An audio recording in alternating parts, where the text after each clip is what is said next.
collagen. But what happened during expression? Again, these alleles should have an expression and decrease. What happened? The tension decreases. You have the opposite changes. The amount of self-extension decreases and decreases, and the stretch on elastin and collagen decreases and decreases. And you can see that we have two important elastic forces. The first is collagen elastin and the self-extension. And you can see that these elastic forces during the inspiration increases and increases. Opposite to this, these elastic forces during expiration decreases and decreases. And in this shape, we can see that the diagram of inspiration compliance is not the same for expiration compliance. And when I remove the self-extension here and elastic and collagen here, you can see that this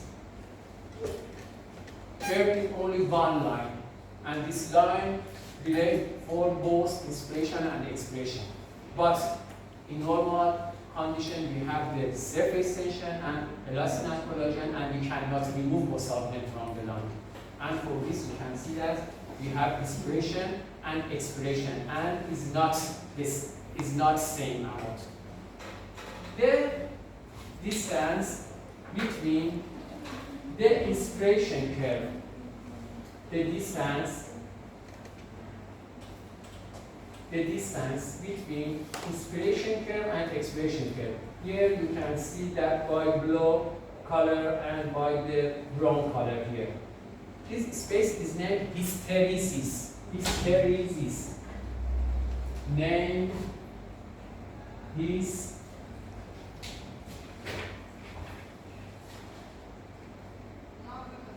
hysteresis.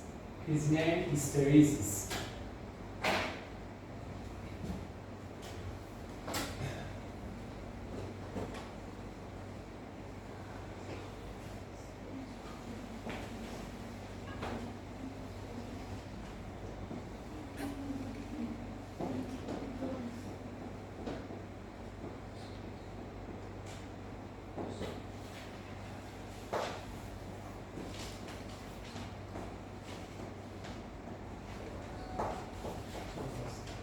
Hysteresis.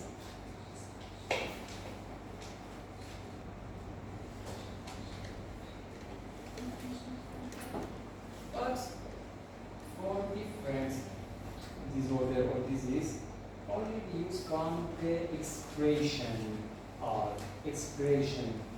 curve. Why? Because in expiration curve, the compliance is very important to us. Why? Because here the self-extension and elastin and collagen has an important role for expiration. And for this, between them, for indicating a different situation or pathological condition that affect the amount of compliance, we use from this expiration curve. Expiration curve. Here you can see this. In normal condition, the compliance curve relates to expiration curve is indicated by black color here. But we have the disease or disorder by the name emphysema. Emphysema is very complex and common situation. And we have many and very high amount that's affected by this disorder. But here I want to talk about what's the effect of emphysema on the compliance. You can see here that emphysema can lead to more compliance. Or it's better to say that the emphysema leads to an increase in compliance. One of mechanism for this increasing is this, that during emphysema the amount of elastin and collagen in line parenchyma decreases and decreases.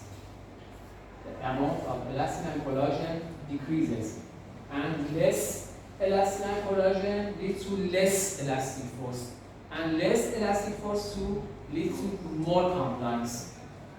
Opposite to this, you can see in fibrosis disorder. In fibrosis disorder, you can see that the amount of compliance decreases. In fibrosis, compliance decreases. In emphysema, compliance increases.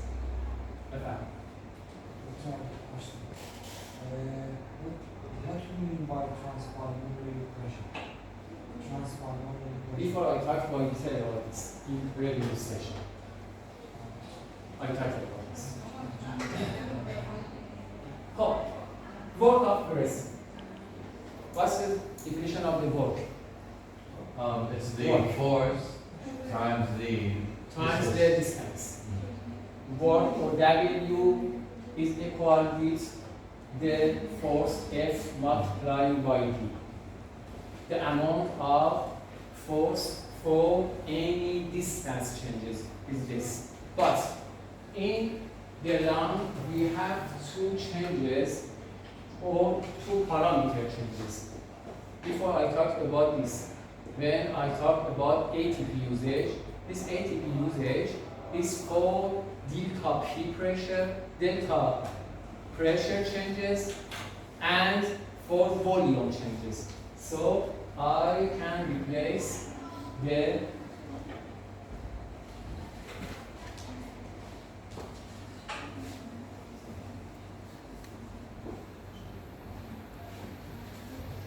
in physics, work is F multiplied by D. Okay? But in respiratory system, similar to heart, work is pressure changes multiplying by volume changes. Both factors that affected the compliance. More pressure leads to more energy and the work increases. More volume needs more energy and lead to more work against. Okay, but you should know that inspiration is active. Before I repeated this, you should know that normal inspiration is active process, active phenomenon. Why? Because we have diaphragm contraction. Contraction leads to ATP. And during inspiration told that the amount of self-extension increases. The elastin and collagen become more stretched. Okay? And for this we need more ATP usage. Opposite to this we have during expiration. The amount of self-extension decreases. The stretch of elastic collagen decreases. And no need for energy, similar to amplitude of the balloon. So the normal expression is passive. And when I talk about bracing work, in fact, I want to talk about inspiratory work. Why? Because we have energy usage during inspiration, not expiration. And we cannot replace work of bracing by work of inspiration. Work of inspiration. So, this inspiratory work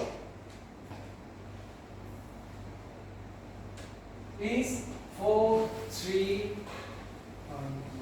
distribute for three different works. At first, for complex or elastic works. I talk about this. A part of this energy usage is used for overcoming against self-extension and the amount of elastin and collagen stretch. And this part of work is named compliance or elasticity. How much? Only 65% of total energy during inspiration used for overcoming against elastin and collagen and self-extension. The second part, you know that in addition to elastic fibers, when I talk about inspiration, during inspiration we have expansion of the lung. When we have this expansion, you see that the elastin and collagen stretch and stretch. Not only elastin and collagen stretch and stretch, but also the wall of the alveolus should expand. The vessel inside should stretch. The different nervous system should be stretched. Okay? So, by this, I can tell that the lung tissue can be divided into two parts. Elastic parts is the same elastin and collagen, and non-elastic part. Non-elastic part is the same the alveolus walls, the vessels, the nervous system. But we know that during inspiration, not only the elastin and collagen is stretched, but also you know that the wall of the alveolus is expanded, and we need more energy for this expansion of wall of the alveolus. The pulmonary capillary should be stretched. For this more stretch, we need again the energy. And for this, in the second part of this work, you can see that this tissue resistance work.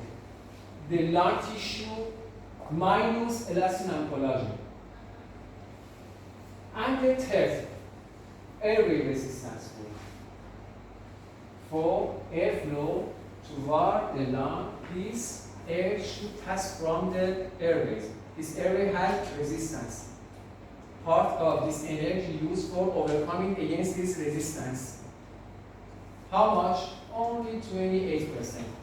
In normal condition, you can see this amount. But for example, in asthmatic patients, what happened? The airway resistance increases and increases. And in this patient, the Gray symbol is not 28 for airway resistance. And here you can see that this part of work is more than normal condition. And here you can see that more than 500%, more than half of total energy used for overcoming against this airway resistance.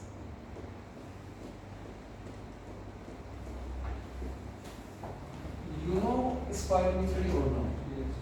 What is spirometry? That's machine for the calculate the volume of the air.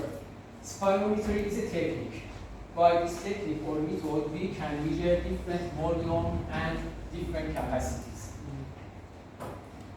Now, I want to talk about these volumes and capacity. What are the different? This method or technique is named spirometry. For this technique, we use specific instruments.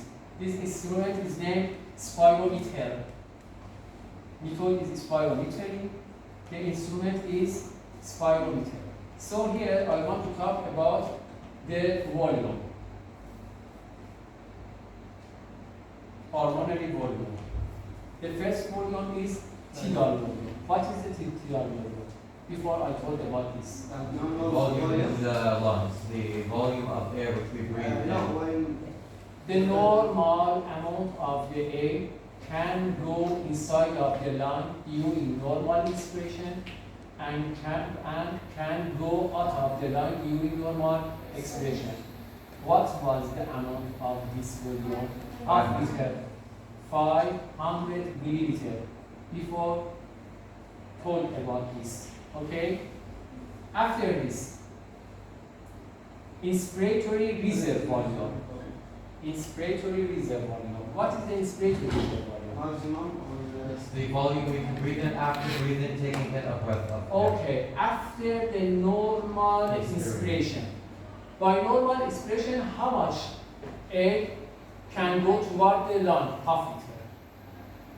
For this half liter, only the contraction of the diaphragm is enough. But during exercise and during the more activity, we need more tidal volume, more amount of fresh air goes toward the lung. Here I have to use from the accessory inspiratory muscles. Means that in inspiratory reserve volume, using a sternocleidomastoid, using scalene muscle, using serratus muscle, we can have more amount of fresh air can go toward the lung by deep and forceful inspiration. So it's extra inspiration volume at the end of normal inspiration. How much? How much? 3,000. 3 liters. 3 liters. 6 times more than half liter. Using the accessory inspiratory muscles, by these muscles we can have 3 liter extra volume inside of the lung. Similar volume we have during expiration. How much volume goes out of the lung during normal expiration? How much? 1 liter. By diaphragm relaxation. But by using the contraction of expiratory muscle, we can have a more amount of the air can go out of the lung. This amount is named expiratory reserve volume. At the end of normal expiration, using rectus abdominis, internal intercostal muscles, we can expel the extra volume about 1.1 liter. This amount is named expiratory reserve volume. And the last volume is named residual volume. What is the residual volume? It's the volume that's left in the lungs after exhaling as much as possible. Tell that by very high and by forceful and deep expiration, part of this air remains inside of the lung, and we cannot expel this part of the air from lung. This amount of the air that remains inside of the lung at the end of forceful and deep expiration is named residual volume. The amount of residual volume is about 1.2 liter. We can indicate this volume by this spirogram. The spirogram is the recorded curve from spirometers. This is named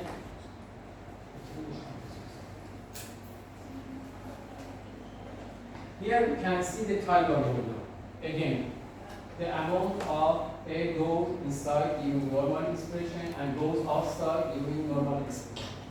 At the end of normal inspiration, by deep and forceful inspiration, we can have 3 liters of fresh air inside of the lung, IRV, and expiratory. You can see expiratory reserve volume. At the end of normal expiration, using the rectus abdominis and internal intercostal, you can expel more air from the lung, 1.1 liter, and residual volume, remaining at the end of forceful and very deep expiration. Capacity. What is the capacity? Capacity is combination of 2 and more than 2 volumes. It's capacity, 2 or more volumes. The first capacity is inspiratory capacity. For inspiration, we had 2 volumes. We have 2 volumes, okay? Which volume? Tidal volume and inspiratory reserve volume. Tidal volume and inspiratory reserve volume. Tidal volume half liter, inspiratory reserve volume 3 liter. And summation and combination of this volume is the same inspiratory capacity, or 3.5 liter. The second capacity is functional residual capacity. Functional residual capacity, as indicated FRC. At the end of, tell me that, at the end of normal expiration, we have two volume that remains inside of the line, which residual volume and ERV. For ERV, we need forceful and deep expiration. But at the end of normal expiration, without any forceful and deep expiration, at the end of normal and quiet expiration, we have two volume remains inside of the lung. The first ERV and RV, expiratory reserve volume and residual volume. Expiratory reserve volume is 1.1. Residual volume is 1.2. Summation of this is 2.4, 2.3 liter, and is the same FRC or functional residual capacity. Vital capacity. Vital capacity. Combination of three volumes. Tidal volume by normal and quiet inspiration and expiration. The right side of this tidal volume we can have deep inspiration, and left side of this we can have deep expiration. Right hand is EIRV. In left hand we have ERV, and by this I can tell that the vital capacity is the tidal volume plus IRV and ERV. Tidal volume is enough for resting condition. In resting condition, the normal and quiet inspiration and expiration is enough. But during exercise and activity, the tidal volume is not enough. We need deep expiration and deep inspiration. And the vital capacity relates to this. In vital capacity, we should have the good respiration for both of resting and the exercise conditions. So, in vital capacity, ERV plus tidal volume plus IRV.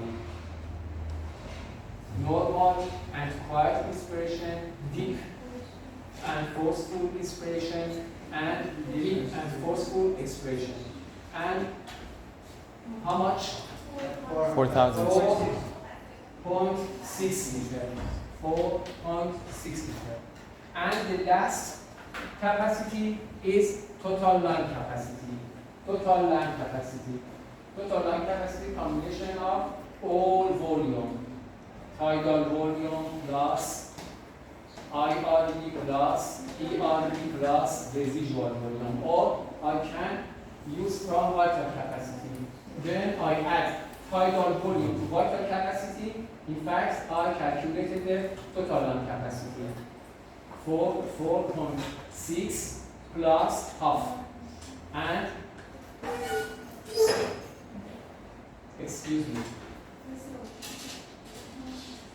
for vital capacity, by vital capacity, I should add the residual volume. Residual volume. In vital capacity, I have 4 volumes from 3 volumes from 4. And remaining volume is the residual volume. So the vital capacity plus residual volume is total lung capacity. Vital capacity is 4.6. Residual volume is 1.2. 4.6 plus 1.2 is enough 5.8 liter or 5,800 milliliter. Excuse me. So, for example, if I take a deep breath, I put 3.5 liters in my lungs. No. This total lung capacity and all capacities and all volume depends on 3 factors. The sexual in female is 20 to 25% less than the male. The first. The second, the height. The height is very important to us. The third is the age of the person. Okay, so your total lung capacity is not the same. Total lung capacity of this and B, okay, and it's different together. But you said that the maximum we can exhale after normal exhalation is 1.1 liters. Okay. And there is 1.2 liters which we cannot exhale. They are always in the lung. You have not deep expiration without normal expiration. We know that the forceful and deep expiration is done immediately after normal expiration. And for this, we cannot separate the normal expiration and deep expiration. And we merge these types of expiration together. And we said we can say this in vital capacity. The amount of the air can go inward the lung by deep and forceful inspiration and goes out of the lung during forceful and deep exhalation. Means that the tidal volume is hidden inside of this forceful and deep expiration and inspiration. Yeah. Okay? So, tell me that I calculate. What is the amount of tidal volume? 500. Half liter. Point. And say me that. Tell me that. During 1 minute, how much fresh air goes inside of the lung? Calculate to me. If you know that the respiratory rate during 1 minute is 12, the respiratory rate is 12. 6 liters. 6 liters. Why? Because each breath is 5 Okay, liters. each breath, by each breath, half liter goes inside of the lung. And during 1 minute, we have 2L respiration, 2L inspiration, 2L tidal volume. Okay, so this volume is named minute respiratory volume. Minute respiratory volume, the total amount of new air can go inside of the respiratory system during 1 minute. For calculating of this, we use from this formula the amount of tidal volume, half liter, and respiratory rate, the number of respiration during 1 minute. If I consider that tidal volume half liter and respiratory rate during 1 minute is 12, by this formula I see that during 1 minute 6 liters of new air can go inward toward the lung. Okay, so you should know that a person can die by MRB as low as 1.5 liters per minute. And the maximum respiratory rate is about minimum respiratory rate for life is 2 T 4 breaths per each minute. But I have another question, and it's very important than before. Can you calculate the amount of fresh air goes inside of the respiratory zone? You remember that in lower tract we have two different zones. The first zone is conducting zone. Conducting zone is the same anatomic dead space. You remember this? And the remaining airway is a respiratory zone. From beginning of trachea till the end of terminal bronchiole is conducting zone. How much? 150 milliliter. And remaining zones of the lower tract belongs to respiratory zone. So when I talk about half liter tidal volume, is that these half liter tidal volumes can fill all parts of lower tract, conducting zone and respiratory zone. Tell me that how much fresh air can go inside of the respiratory zone during 1 minute? It's 6 liters minus 6 times 100. Okay. Why? So 5.1 liters. Mhm. 5.1 liters. This amount of air is named alveolar ventilation rate. Alveolar ventilation rate, and indicated by ABR. For calculating of ABR, we should use from this formula. Respiratory rate multiplied by tidal volume minus anatomic distance. But because from half liter or 500 milliliter, 150 milliliter fill the conducting zone on anatomic distance, and remaining half liter minus 150 milliliter is 350 milliliter can fill respiratory zone.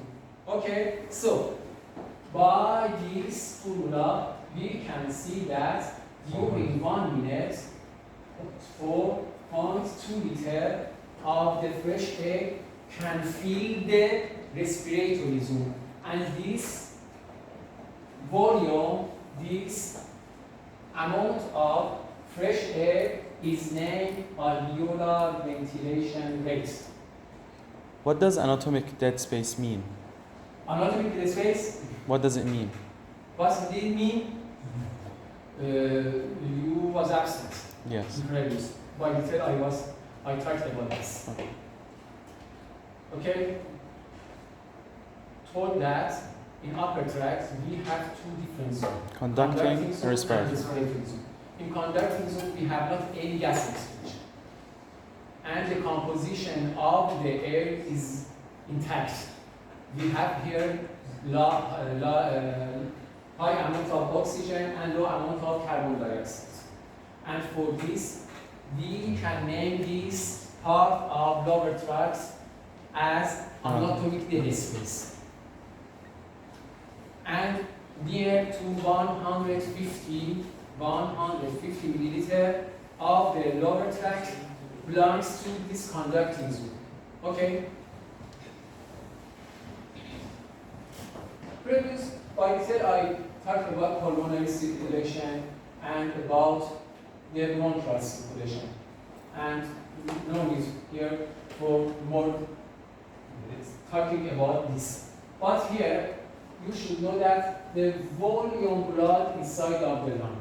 You should know that we have cardiac output about 5 liters.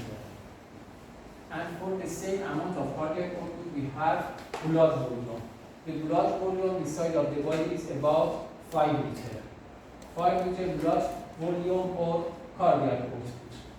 You should know that 9% of cardiac output or blood volume for each time lies inside of the pulmonary circulation. Or it's better to say that in pulmonary circulation for any time we have 450 milliliter of the blood. And remaining you can see inside of the Body. systemic circulation. But from this amount of total blood inside of the whole part of pulmonary circulation. Pulmonary circulation is the different pulmonary arteries, the pulmonary capillaries, the pulmonary veins. Means the pulmonary circulation is these types of vessels inside of the pulmonary circulation. In all parts of the pulmonary circulation, in each time, you can see 450 milliliter of blood.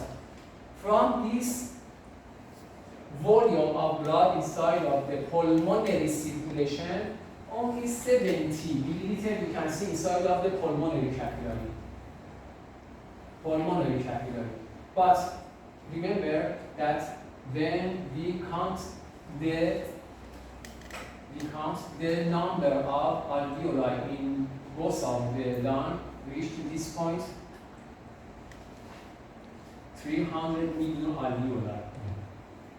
We have 300 million alveoli, but the total blood inside of the capillary that surrounded this alveoli is 70. about only 70 milliliter. And here you can see that the blood flow is very low, but the amount of the air is very, very high and is enough very good and is optimal for the exchange of oxygen and carbon dioxide.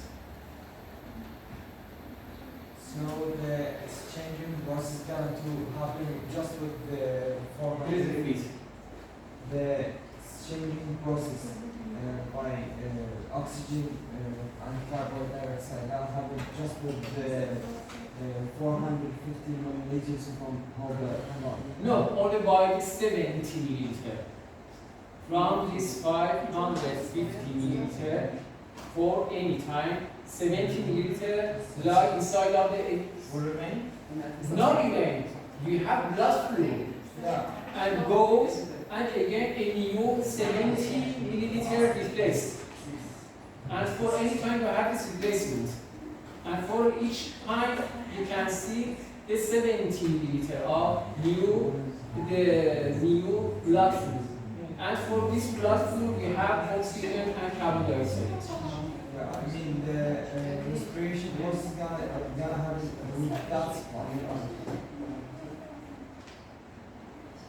Please repeat again. What's your need? I mean, it's a question. I mean, is that support that might happen the respiration process? No. This all 450 for any time has no gas exchange. Gas exchange is done in capillary site. Inside of the capillary only we have 70 milliliter.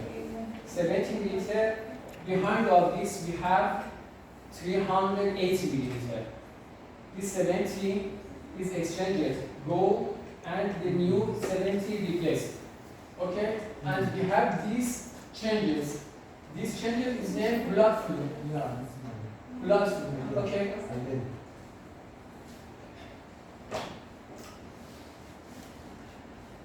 Now I want to talk about the control of the blood flow inside of the, if possible, only 5 minutes rest.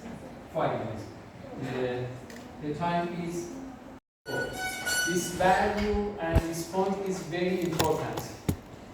When this oxygen decreases and reach to 73 millimeter of mercury, or reach to 70% of normal value, 70% of 104 millimeter of mercury is millimeter of mercury, or from this. We can see that here we have not any blood flow. Phenomenon is hypoxia means that when the oxygen pressure reaches to 70% of normal value. Hypoxia induced vasoconstriction. Vasoconstriction means that the diameter of the vessel decreases and decreases. And this decrease leads to less and less blood flow.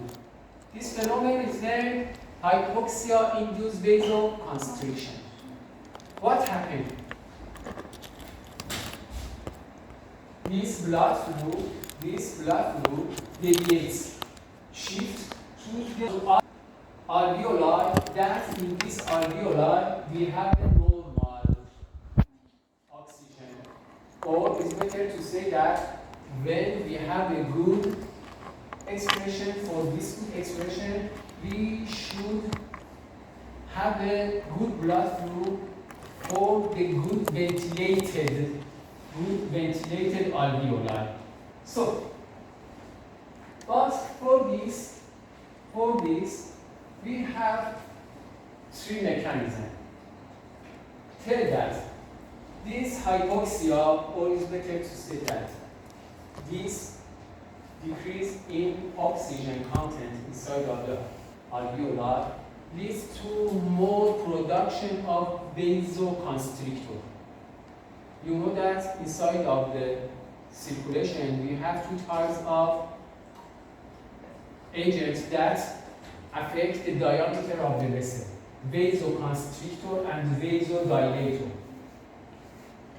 Tell that by this hypoxia the amount of vasoconstrictor increases and increases. For example, indicators that in this situation, the concentration of endothelin.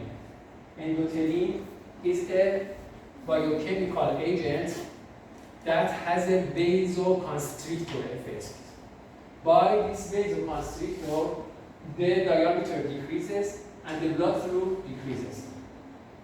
This is the first mechanism. The second mechanism, tell that the epithelial cells of the alveolus,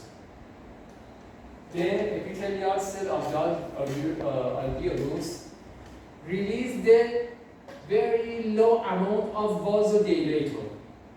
You should know that in normal condition, we have large amount of vasodilator agent. For example, nitric oxide. Nitric oxide is produced in large amount. But by this hypoxia, the amount and the concentration of this vasodilator decreases and decreases. This vasodilator, when decreases, what happens? The diameter decreases and the blood flow decreases. This is the second. So the first, tell me that the amount of vasoconstriction increases. The second, tell that the vasodilator decreases, such as NO, such as NO3. The third mechanism, tell this, that inside of the muscle cells of the vessel, we have oxygen sensitive potassium ion channel. Means that when we have oxygen, this potassium channel is opened. When the potassium channel is opened, potassium goes from inside of the cell toward the out of the cell. When the amount of oxygen decreases, what happens on this potassium channel? This potassium channel closes. When oxygen is available, this potassium channel is open. By opening, we have going out of potassium. But when the oxygen pressure decreases and we have hypoxia, what happens? We have not enough oxygen. And this channel has not enough oxygen. And this channel closes. What happens by closes? We have not the diffusion of potassium from inside of the cell toward the out of the cell. And we have retention of potassium inside of the cell. By potassium retention, in fact, we have retention of positive charge because potassium is positive charge. What happened? By retention of positive charge inside of the cell, we have depolarization. By this depolarization, we can see that a specific calcium channel is activated. Which channel? Voltage dependent calcium channel or depolarization dependent calcium channel. This calcium channel opens. What happens? By opening of the calcium channel, calcium released from outside in what? The inside of the cell. The calcium amount increases inside of the muscle cell. When the calcium concentration increases, what happens on the muscle cell? Contracts. By contraction of the smooth muscle cell, the diameter decreases. By increasing diameter, the resistance increases. By resistance increasing, the blood flow decreases. And here we can say that we have hypoxia-induced vasoconstriction.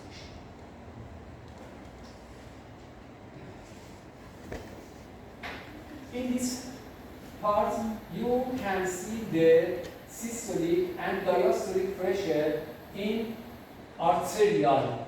Which artery? In arteries. Which arteries? Systemic arteries, such as aorta and bronchial artery.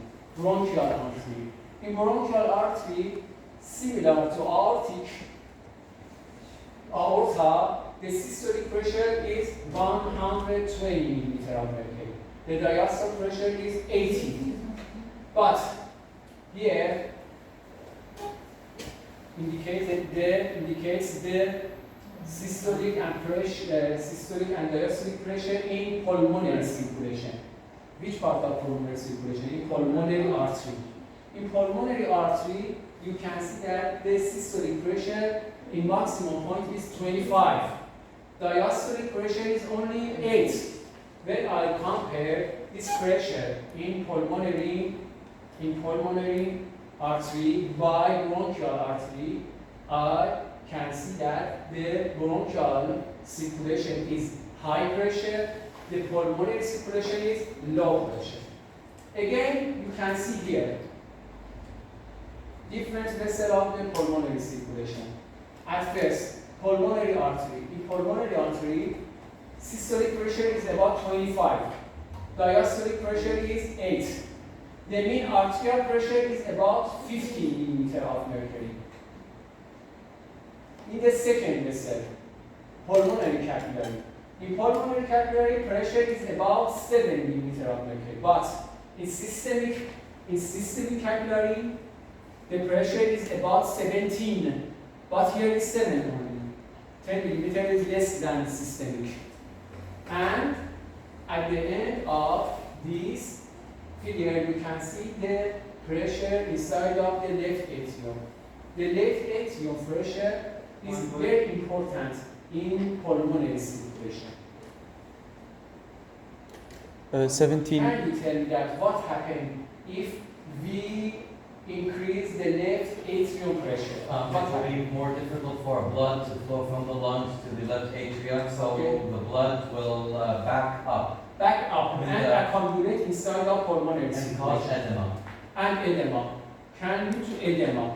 So it's very important, the left atrial pressure. More left atrial pressure leads to more pressure inside of the B4 vessels. B4 vessels is the same pulmonary veins, capillary, pulmonary capillaries, and then the pulmonary artery. In the pulmonary capillary, when the hydrostatic pressure increases, what happens? Maybe leads to pulmonary edema.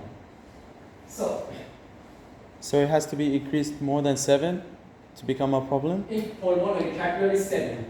In pulmonary capillary 7, but in systemic capillary pressure 17. 17. When compared, I see that in pulmonary circulation, the pressure of capillary is less than systemic. And for this, we name pulmonary circulation as low pressure circulation and systemic pressure as high pressure circulation. Okay, so tell me that what happened here. In this figure, at first, I should tell this.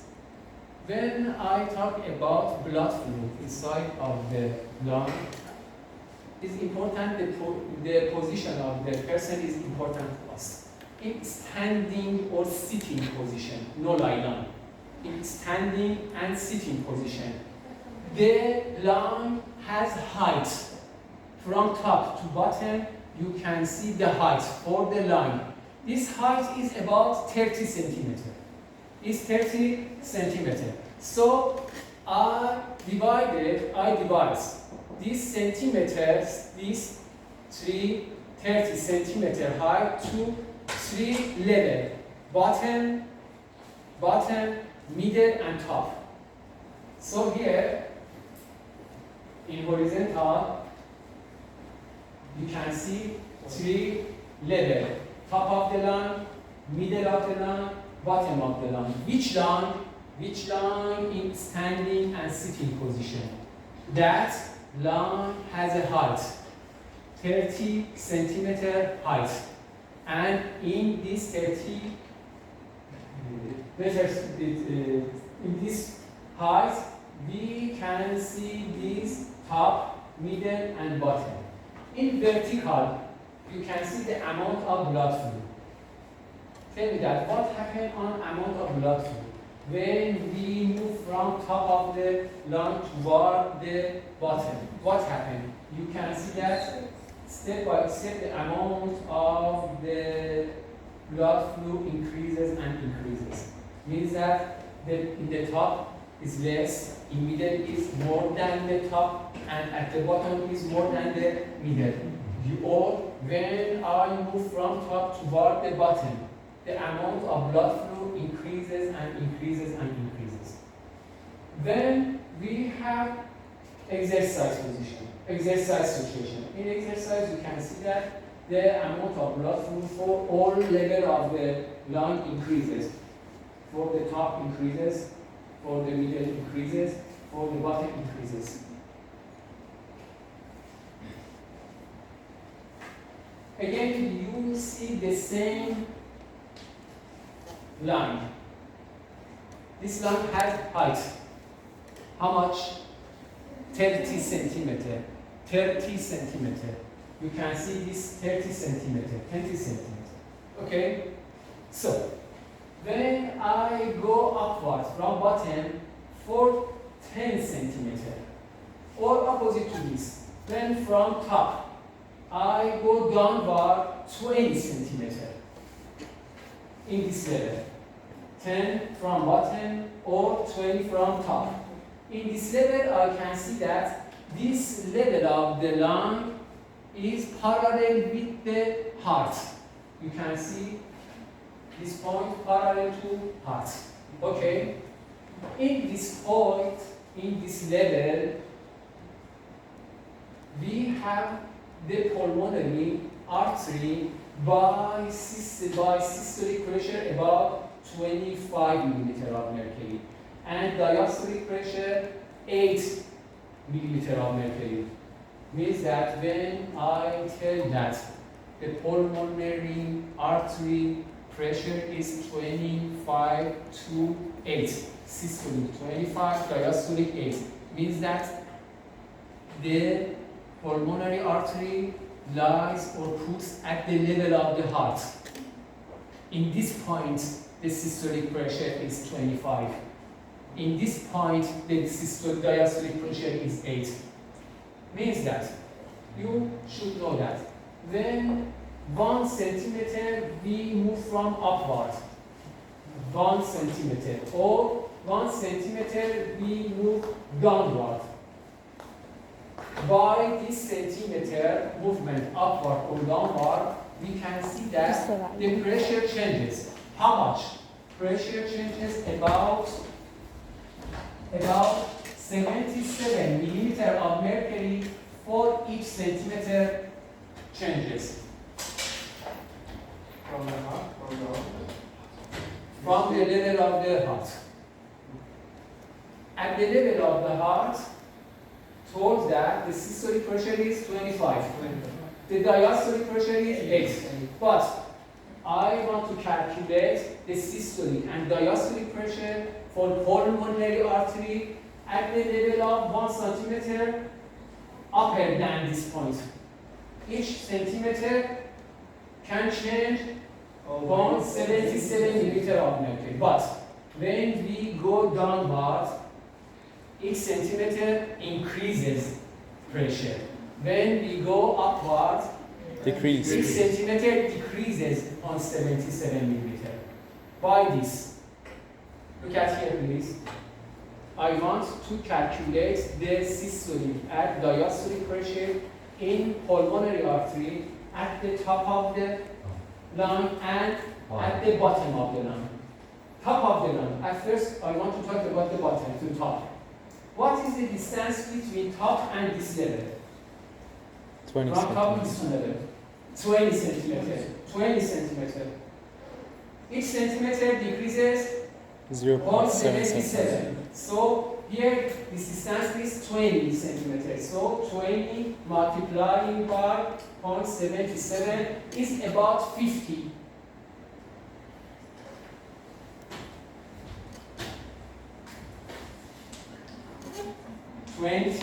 Centimeter is distance between the top and the level of the heart. For each centimeter, 0.77 millimeter of mercury, we have pressure changes. The distance between the top and the level of the heart is 20 centimeters. So 20 multiplying by 77 is about 15 millimeter of mercury. So 15 millimeter of mercury, the pressure at the top of the lung should be less Decrease. than heart level. So when I want to calculate the systolic pressure, I should decrease 15 milliliter of mercury from systolic, or at the top of the lung, at the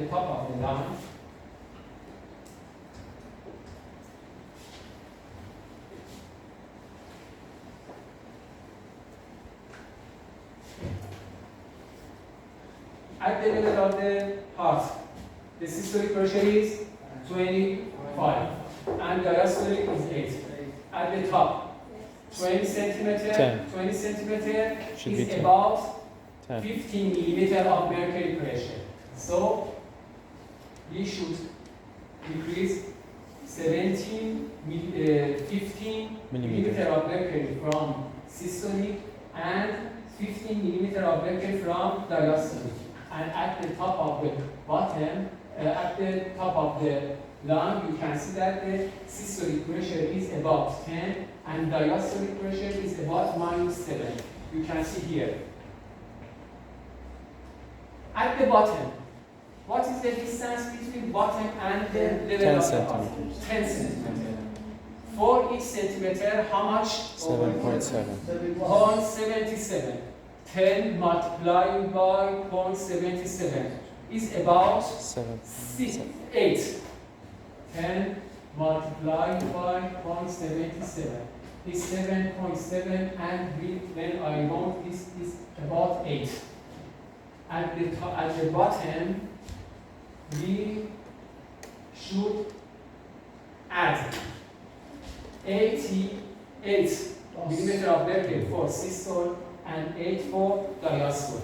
But by this, you can see that the systolic pressure at the bottom is 33, and and in diastolic pressure is not 8, is 16. Okay, so is the first. The second, tell me that I want to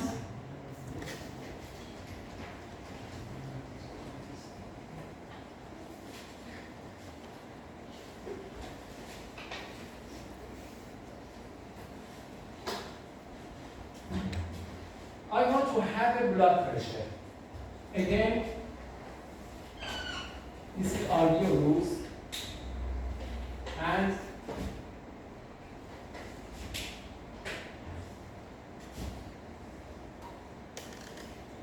this is a capillary. Here I want to have a circulation, blood circulation inside of this capillary. For this, we consider two types of pressure: inside pressure and outside pressure. Outside and inside. For pulmonary circulation, the inside pressure should be more than outside. Inside pressure should be more than outside. Why? Because if outside pressure is more than inside, It will collapse. from outside can compress the vessel and can occlude, can block. And for this we have not blood flow. So the first condition is this: the internal pressure should be more than external pressure, or internal should be more than outward pressure. Okay? But we consider this: the outward pressure is the same alveolar pressure. The outward pressure is the same alveolar pressure. And alveolar pressure at the beginning of the inspiration or expiration is 0.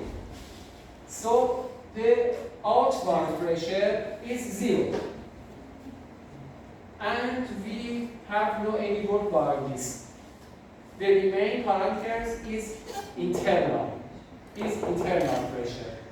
Okay, so but this internal pressure depends on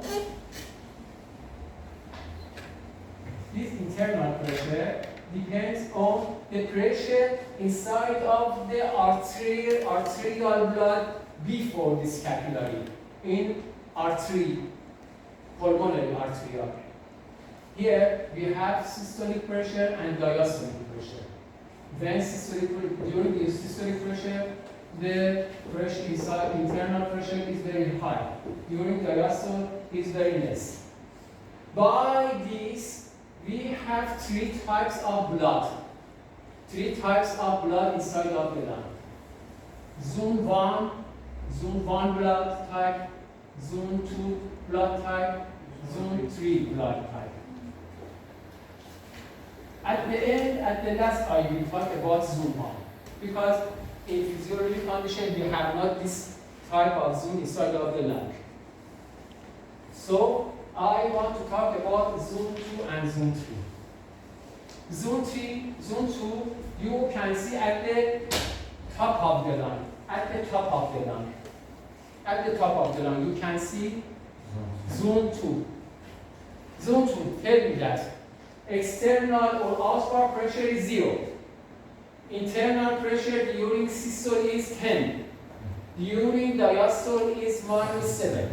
By this, you can say that at the top of the lung, during systole, we have blood flow. Why? Because internal pressure is 10, as this 10 is more than 0.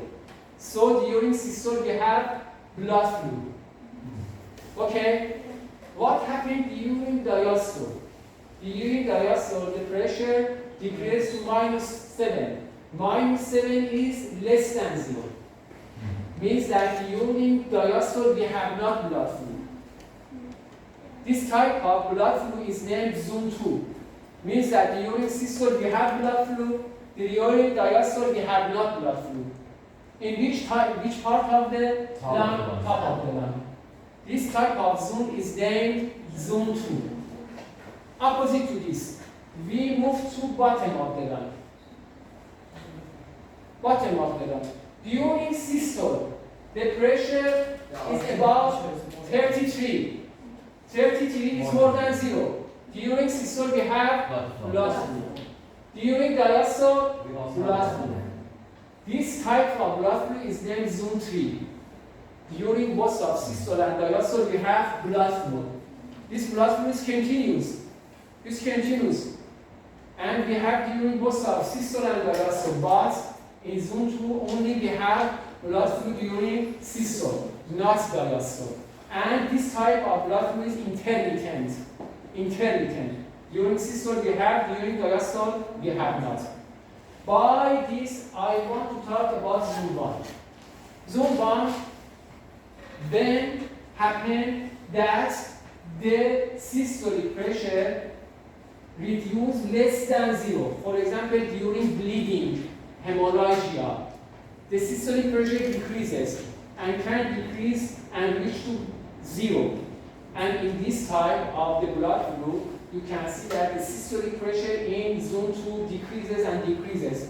And by this, you can see that during both of systole and diastole, we have not any blood flow. We have not any blood flow. So by this, we can briefly talk about these zones during systole and during diastole. In Zone 1, during systole we have not. During diastole, not. Zone 2, during systole we have. During diastole, no.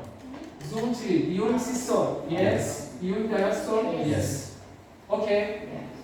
These zones indicates that in which part of cardiac cycle we have blood flow inside of the pulmonary capillary. And the last subject is this, that we should know that in exercise only we have Zone 3. In exercise, in sitting or standing position, we have not Zone 2. Zone 2 is converted to Zone 3. During exercise, only in the lung we have Zone 3. And in lie down position. In lie down position, again, we have only Zone 3. We have not Zone 2. Because all part of the lung lies parallel with the heart.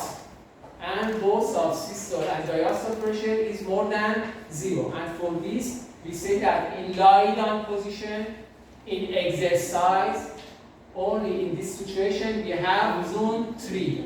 We have got zone 2 and zone 1. So, in normal and physiological condition, we have zone 3, zone 2 at the top of the lung, zone 3 at the bottom of the lung.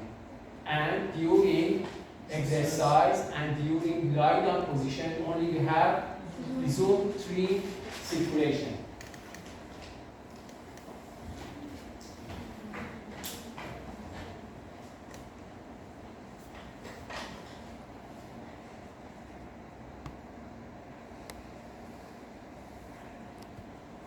I think that is enough for this session. Okay.